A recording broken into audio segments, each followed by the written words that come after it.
Welcome back to Tiny Blue Games. My name's of course Csaw or Chris, and today we're talking about Guild Wars 2 in 2022.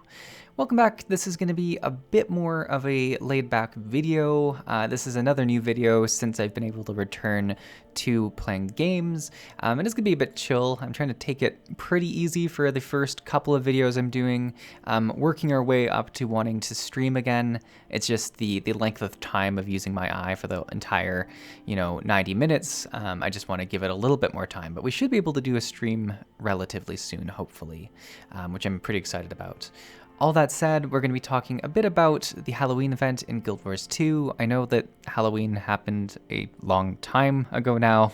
I know I've kind of missed a few different things in October because of my eyes, but I was really excited when I got back to Guild Wars 2 that they still had their event going on, because for me, Halloween is done best in Guild Wars 2. It might just be the nostalgia factor, especially how this was, I think, the first event that they had in Guild Wars 2 after its release, and a lot of what's in the game has been there since the release. They've added a few things for sure, but one of the nemesis or best parts is the clock tower jump puzzle that I always try and take a crack at each and every year. And some years I get to the end, some years I get frustrated and leave and do other things, but it's always a fun, comforting place. And I think at the end of the day, that's one of my favorite parts of MMOs, is that they do have these, events that happen regularly with elements that come back every year that are very comforting because, it brings back a little bit of nostalgia. Maybe it's a certain music track that comes back with it, maybe it's certain characters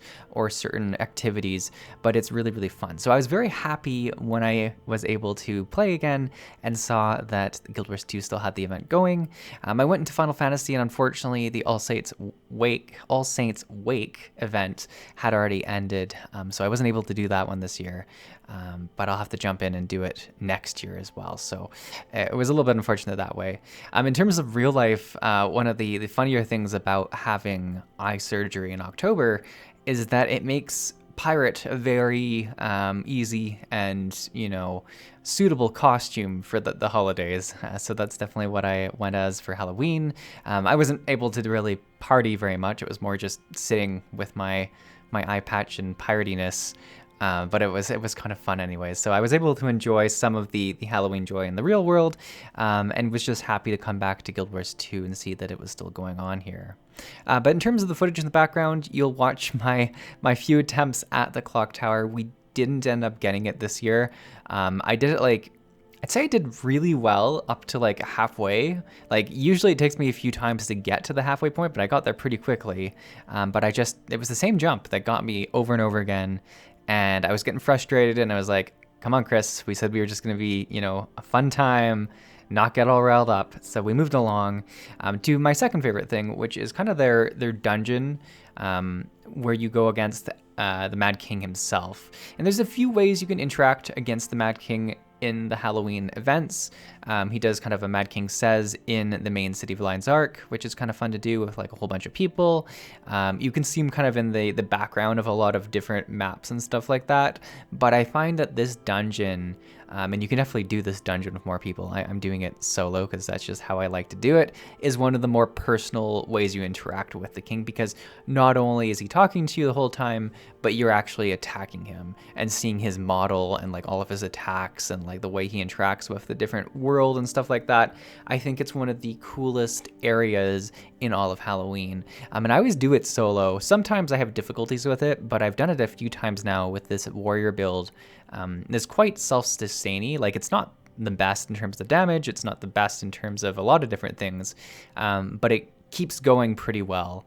I think the only times I died was because of falling off or something going wrong, not necessarily having no heals, because you kind of regenerate a lot of your health through your different shouts and stuff like that, and you typically always have something that you can use to heal yourself.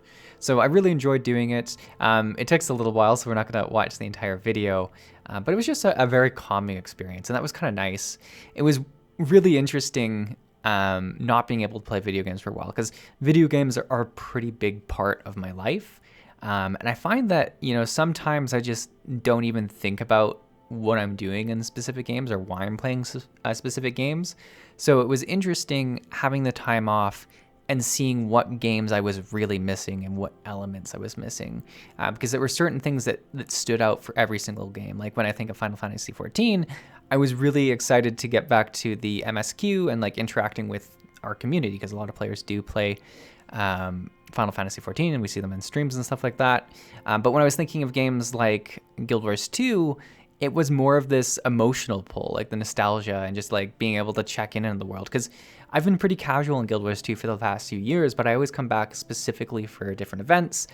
Like Christmas is another one that they really do very well, and just love to be in the world when there are all these decorations and these things going on, because it feels like it's done so well. So it was very interesting seeing that. And then of course coming out and actually, being able to actually start doing the different games, updating everything and seeing what was active and what I'd missed and stuff like that. So it was very nice, I guess, like a kind of a gift to come on and see that, hey, the Halloween event's still going on for Guild Wars 2. You haven't missed it.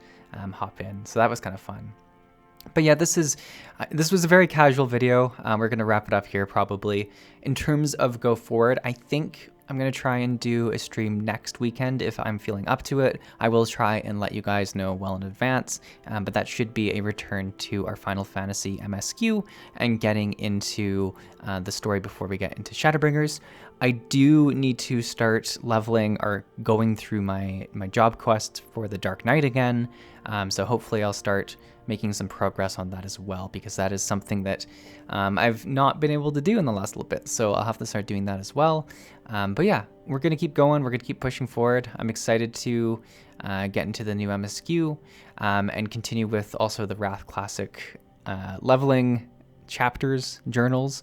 I did launch one last week. It was, a video I'd made before the whole eye situation, so it was kind of out of context in a lot of ways. And it was interesting listening to it, because it's like me before I knew what was going to happen to myself. And I was, very optimistic about getting more episodes out very quickly.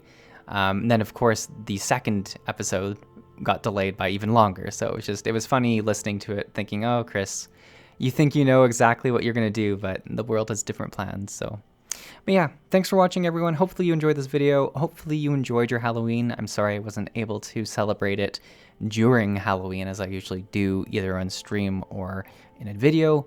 But until next time, thanks for watching. I'll see you then. Bye.